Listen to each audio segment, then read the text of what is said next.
Hello, I'm Jenine, and I'm the Queen of NVivo. Today, our topic is how to reclaim those lost half days.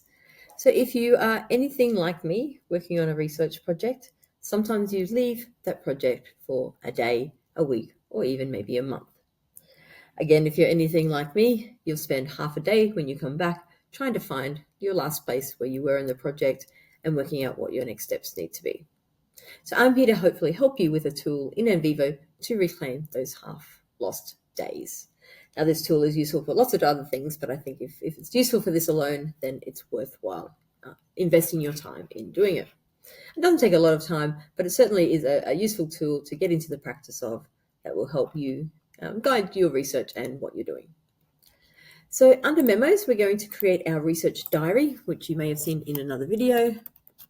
So I'm actually going to call it Janine's research diary, and OK, I'll enter on my keyboard.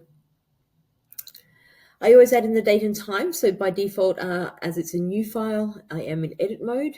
So I'm going to go to the edit ribbon to insert the date and time. So to reclaim those lost half days, I encourage you to write in your research journal as you're working through the day. So let's write tasks for today. And I might start by number one is I need to create a new NVivo project. I need to import 10 literature articles. Let's not get carried away. 3, import, let's say, some my notes, field notes. And 4, set up some basic codes. Yep, once we've got that, then during the day, what we want to do is we want to document what I actually did. And, be honest with yourself. And it might be you did the first 2, so we might be able to copy and paste those first 2, and then come down and maybe, I don't know, that didn't quite work there, but you get the idea. We can paste them below under what I actually did and start making those notes here. And then at the end of the day, we make a note of tasks for next time. And again, let's make a list. It could be the things I haven't done from above, so set up basic codes.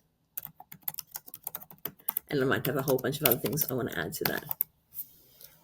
So here I am at the end of the day, and then when I come next time, which is maybe a week's time, I come to the top, or even tomorrow, I start again at the top, I insert my date and time, and I do exactly all of that. I repeat again. So task for today will be those tasks that are below here. I'll take them and make them my tasks for today and use them as a start for my list. And then I'll go what I actually did and make notes. And I'll even do screenshots here during the day of things that I've worked on, notes for myself, and anything else that's useful to record my process of what I'm doing. So use this as a working document. Most of all, we're going to right-click and undock this and pop it on a second screen. So we've got no excuse not to write in it, so we can have that while we're working on our project. One very last tip. You see, I get excited about this because it's so much fun working with and giving you these tips. And so what I do lastly is I'm going to right click and I'm going to export that out, pop it out as a Word document, which it will be, and I'm going to email that to my supervisors and colleagues at the end of the week on a Friday and say, here we are. That's what I've been working on. Have a good weekend. Enjoy.